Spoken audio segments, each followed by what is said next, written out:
Good morning. All right. It is a good morning. It's good to be here and good to have you. Good to have our visitors. We have several. And we appreciate you for including Mabel Bell in your travels, plans, opportunities to be here. Today is the day when the newbies make their appearance. Newbies as in new babies. And little Leo is over here. Little Leo McCoy. I have not laid eyes on him as yet, Kayla, but I intend to. Okay, I want to see that little guy. Okay, I hope he looks more like you than. I love that little laugh. Oh.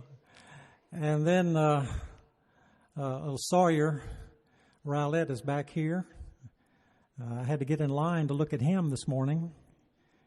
He's quite a crowd pleaser. So two little guys here for the first time today.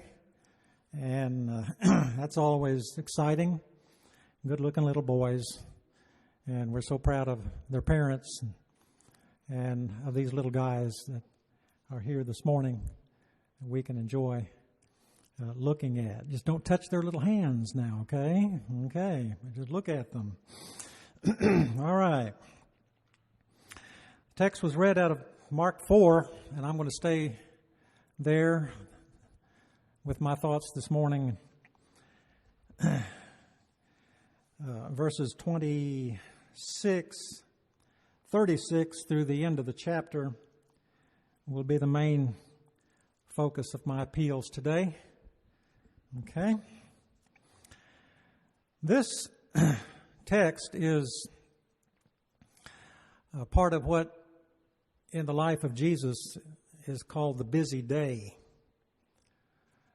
And his busy day is paralleled in Matthew chapters 12 and 13.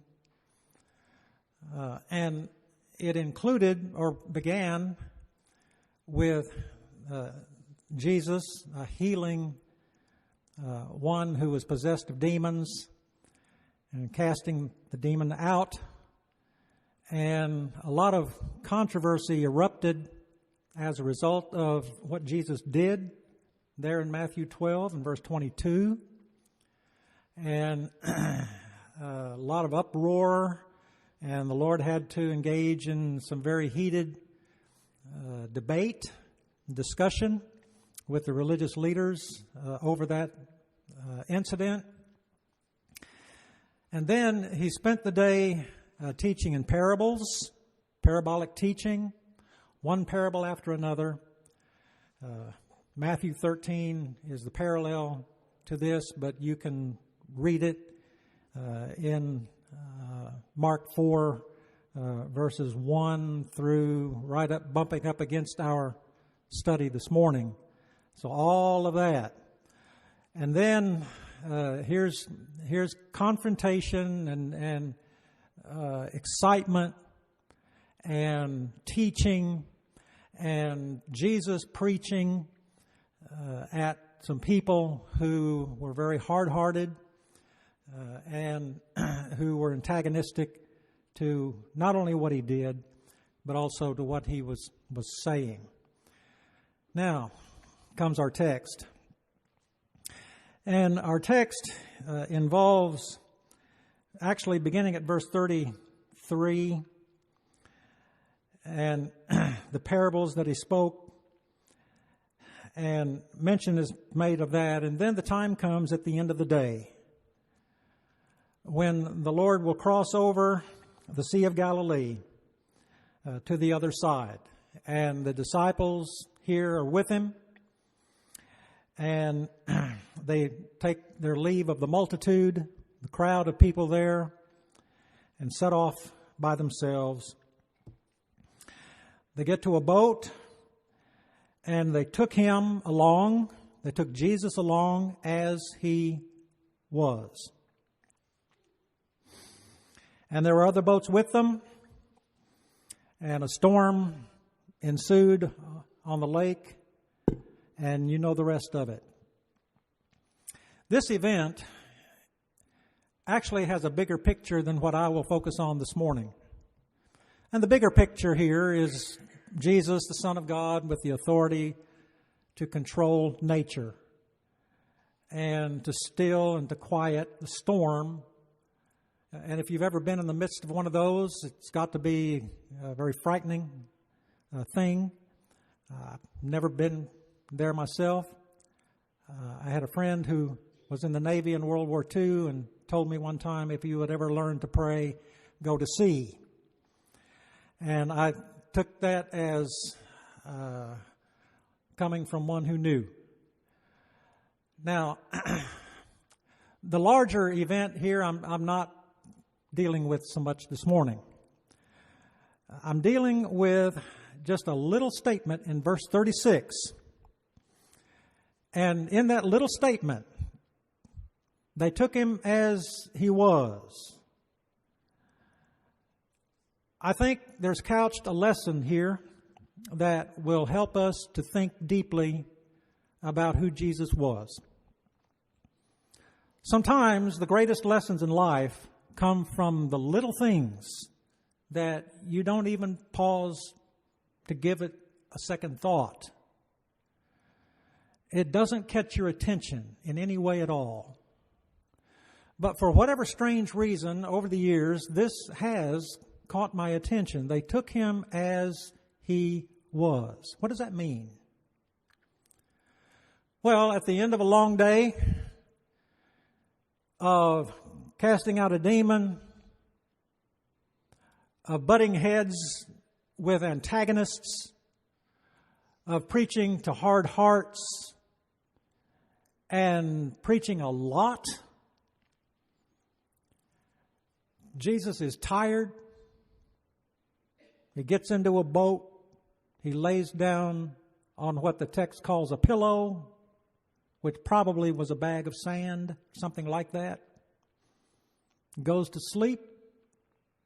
In the midst of all of this raging going on,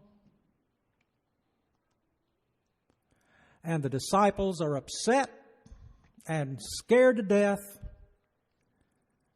and come to him and say, "How can you sleep through all of this?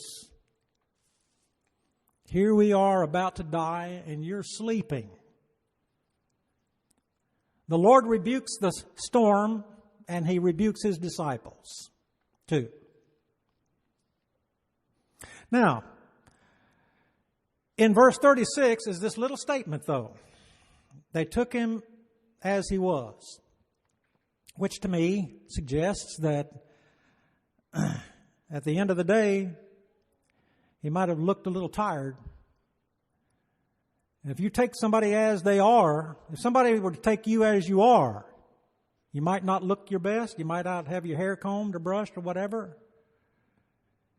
Might not have your favorite shoes on or whatever. You just go as you are and you're kind of unpresentable. And it's not the way you intended it, but it's the way it is. You just went the way you were. If somebody were to take me somewhere at the end of a full Sunday, after I've taught a class and preached 2 sermons, I think you'd find me a little bit dazed and bedraggled and a little bit nonsensical. And James Pinson would be the first to tell you there's nothing unusual about that. All right. As I am. I'd like to do better than that.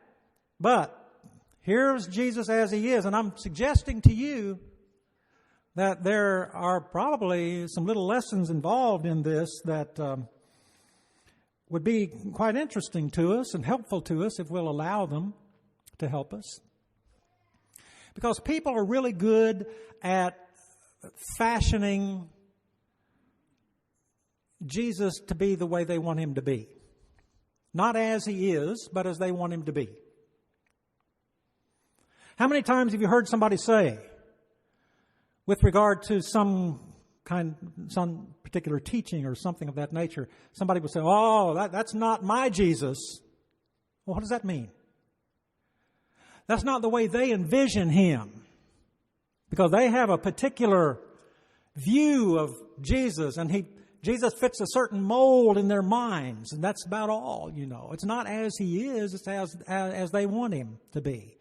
Because people tend to make God in their image. They tend to make Jesus in their image too. But this is Jesus as He was. Okay?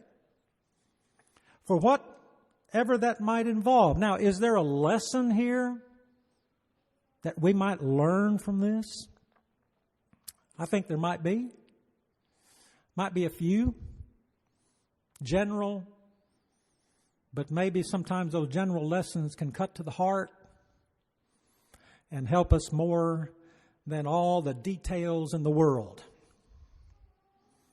Let's think about a few things here this morning.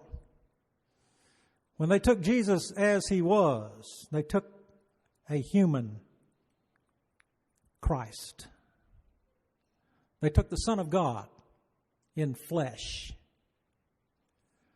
Just like the rest of us, Jesus worked. He worked hard. He wearied. He worried not. Oh, we might worry a lot, yeah. But here's Jesus, a man, and He spent the day teaching, and He's tired. Now, if you don't know what it means to be tired after teaching, you haven't done it. The mental drain is enough to sap your energies, equal to a day's work in the field.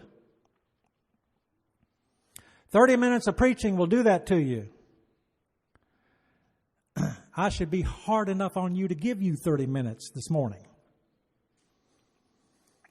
But when they took Jesus, they took the human Christ on board.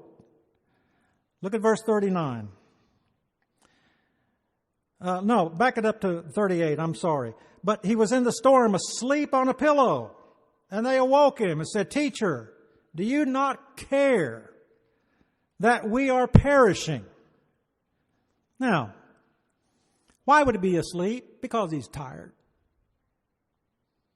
Worn out, end of the day, like the rest of us would be. But here's the human element of our Lord. Now, you remember, as do I, in John 1, verse 1, in the beginning was the Word, and the Word was made flesh, or the Word was God, or the Word, in the beginning was the Word, and the Word was God. Okay? That's deity.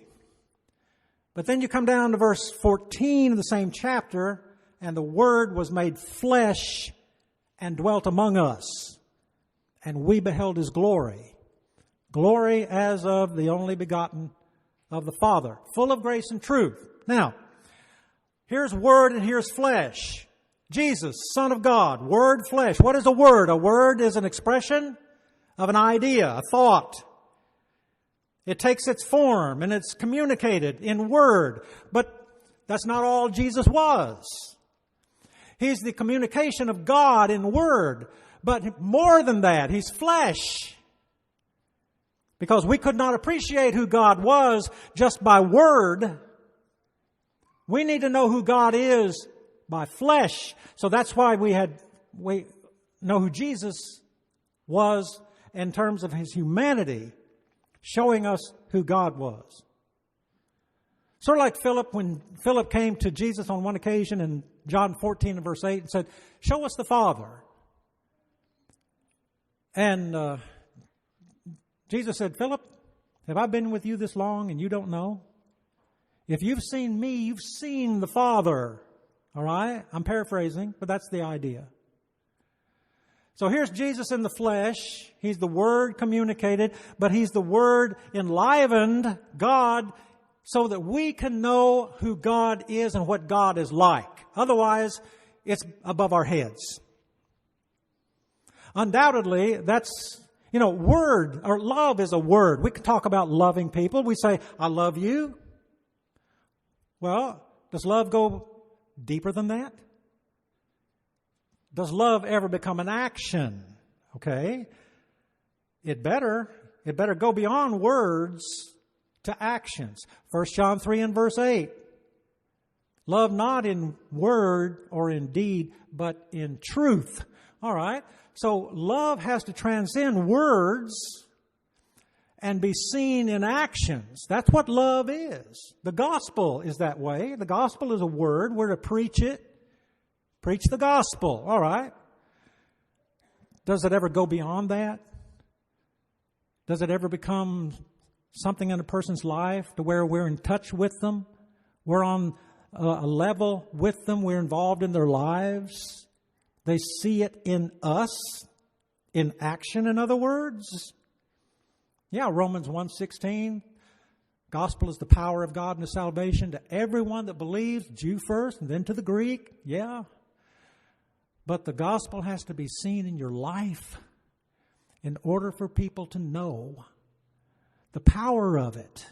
It has to transcend just words. Now, this is Jesus. So there's the principle. And I suggest to you that the principle is very much alive today. The humanity of Christ envisioned here. Tired, sleeping, everybody else is upset. But here's the human Lord. And it's not just a man lying there. This is the Son of God. And they took Jesus as he was in all his humanity, and they don't understand it. The second thought here with regard to Jesus, they took him as he was because he was the Almighty Christ. Almighty. He did what no human being could do. And if you'll notice in the next verse, in verse 39, then he arose and he rebuked the wind and said to the sea, Shalom, peace be still. And the wind ceased and there was a great calm. He did what none of you could do. And he could do that only because he was God. Deity in the flesh. Now, if not for that, this marvelous demonstration of power over the forces of nature, which are strong, there would be no faith and there would be no authority. Faith, evidenced in verse 40. Why are you so fearful? And how is it that you have no faith? Okay? In other words, Jesus says to his disciples here in the same boat with him, what are you so worried about? Have I been with you all of this time and you still don't know who's traveling with you? Why do you have no faith? You wouldn't have faith were it not for Jesus as the Son of God. And then authority. That comes up too in verse 41 or verse 41. And they feared exceedingly and said to one another, who can this be that even the wind and the sea obey him? Obey his authority or his power, all right? There would be no authority and there would be no faith were it not for this Jesus that they took on board, who is unlike any other. And that's what we need to see here, is who Jesus is, because if our eyes are blind to who Jesus is, then we're like these disciples, just as confused and bedraggled as they were. It's interesting to me that there are some Psalms that speak to this. Psalm 107, in verses 28 to 32, as a case in point. Psalm 107, 28 to 32. Then they cry out to the Lord in their trouble, and He brings them out of their distresses. He calms the storm so that its waves are still. Then they're glad because they're quiet, so He guides them to their desired haven. Oh, that men would give thanks to the Lord for His goodness and for His wonderful works to the children of men. let them exalt him also in the congregation of the people, and praise him in the assembly of the elders. Interesting, isn't it? How closely that parallels what we're reading here this morning. Now, there's another psalm in Psalm 69, 1-3. I'm going to pass on reading that this morning. You might make a note of it, check it on your own. But these events reflected in this psalm, and not only that, but the very fact that Jesus was able to sleep through all of this is indicative of his sovereignty. The all-knowing, all-powerful Son of God. And indicative of his sovereignty is this reality in Psalm 46, in verses 1-3. Alongside of that, Nahum 1 and verse 7, just kind of tuck it away in there. But Psalm 46, verses 1-3, God was their refuge. He's our refuge and strength, a very present help in trouble. Therefore we will not fear. But they did fear. The disciples did. Though the earth be removed, and though the mountains be carried into the midst of the sea, though its waters roar and be troubled, though the mountains shake with its swelling. All right? Take in the Psalms as a little bit of a commentary, perhaps, on what's going on here. Because when they took Jesus into the boat, they took him as a human. They took him as almighty. But they also took him in as a teacher. They learned something from all of this. So we come down to verse 41. And they feared exceedingly. Well, the previous fear was gone. The fear of the storm, that was over. Here's a new fear. They feared exceedingly, and they said to one another. They didn't say, look at the waves, the boat's about to capsize. No, here's what they said. They said, who can this be that even the wind and the sea obey him? And they're looking at somebody who had authority over nature, and they're afraid now because of that. So now they have new insights into who Jesus was. You'd think they would have known that by now. But sometimes people are slow to learn. So here he is as teacher. And he's showing them something. He's teaching them something. He rebuked the water. He rebuked his disciples. This shows their dependence upon him. He is their refuge. He is their strength. And the same thing is true of us. In all the storms of life, when you take Jesus, you take him as he is, not as you want him to be, not as you choose to fashion him, as he is. He is human. He's now in a glorified state. In this text, he was human. He was almighty. Son of God in the flesh. He's teacher. Now, the fear of the disciples, of course, shifted to try to take in this man that was in their boat that had power that no human being possessed then nor now. Now, I'm going to invite you to do the same thing these people did, and that is take Jesus as he is. It's very simple. It's very profound. It's deep. If you take him as he is, you'll take him as one who, like you, Hebrews 2 and verse 14, came in the flesh. Okay? And because he did that, he's able to sympathize with us, having been tempted in all points like as we are, yet without sin. Hebrews 4:15. Okay? He's able to relate to you. As Almighty, he's more than you. He's God. He's the Word who has become flesh and dwelt among people. But in God's Word now, we read and learn from him, and that brings the second point, or third point rather, he teaches. He still teaches. I'm still learning. He sets me straight all the time. corrects me, guides me with His teaching. May it ever be. Because when you take Jesus, that's what you get. Those three things. And if you'll take those three things of Him, it'll make a difference. I guarantee it. And that difference needs to begin now if it hasn't. And it needs to continue for the rest of your life. And we invite you while we stand and sing to encourage you.